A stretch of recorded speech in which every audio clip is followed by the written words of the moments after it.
Neuropsychiatric symptoms of dementia, also known as behavioral and psychological symptoms of dementia, are extremely common. People often experience more than one symptom, and they can worsen over time.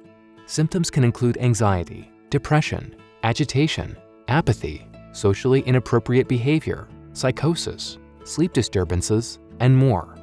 These symptoms can be incredibly challenging and can often lead to social isolation due to stigma.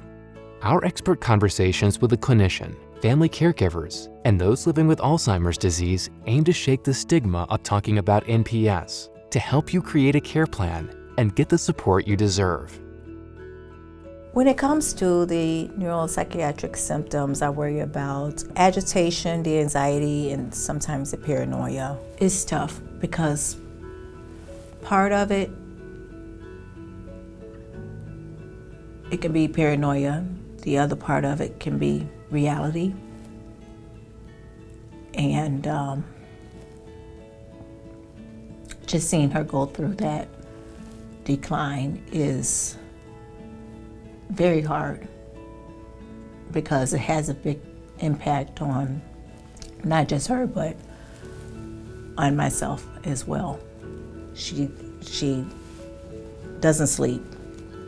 That still concerns me. Sleepiness imperative, and it can definitely lead into depression. I really feel that it's related to dementia and depression, because when you know your mind is steady, her mind is hard to shut off. Her mind is not shutting down. So you can't sleep if your mind is not shutting down and it's constantly going. If you're constantly thinking, it's impossible to sleep. It's nothing I can really do about it. All you can do is listen, try to comfort and be there. And sometimes I feel a little overwhelmed. I do have things that I have to do to calm myself, as well as my mom. She does have to, we both have to have our separate corners. We have to retreat, or just walking, exercising is a big thing for me. And for her, she's getting into exercising as well, a little bit more. And just being able to talk. I have a counselor as well to be able to talk to and identify with when things are pretty tough. Research, use your resources.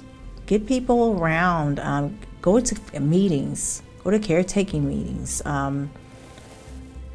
because you'll need all of that. All of that is helpful. Get into some support groups. You can't do it by yourself. Even though if you think you can't do it by yourself. You have to be able to talk to someone about these challenges, not just for the patient, but as a caretaker. So you have to have somebody you can trust. I want families to understand that people with dementia, they are the same people. They're the family members, that family member that you grew up with, but there's just cognitive changes. You can treat them with dignity, treat them with respect, let them do what they want to do. Allow them the freedom. I think when I look at, and I come into like different communities and things, with even my own community, and I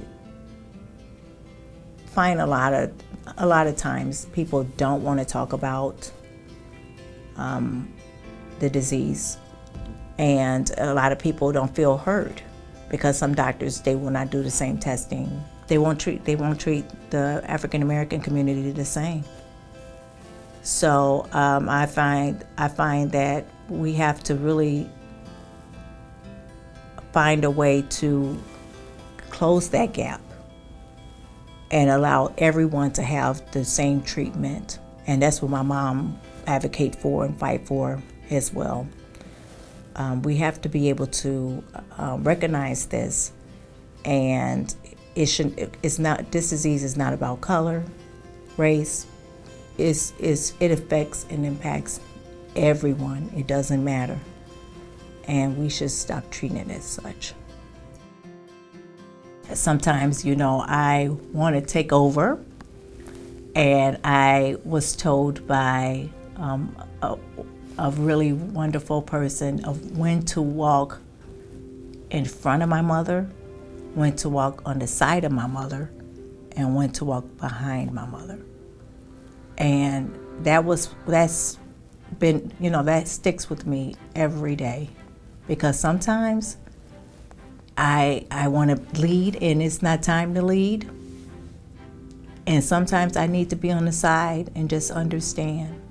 And sometimes I need to let her do her thing.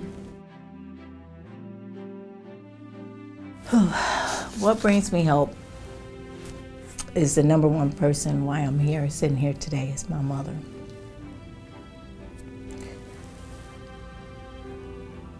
And knowing that one day there will be a cure.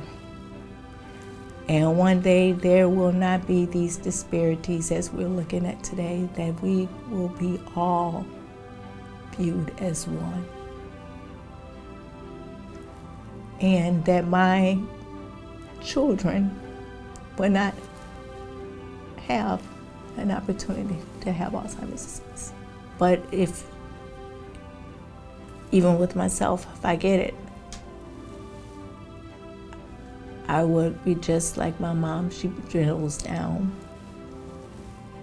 of advocating, fighting, and not feeling sorry for myself. You have no time. It's a waste of time.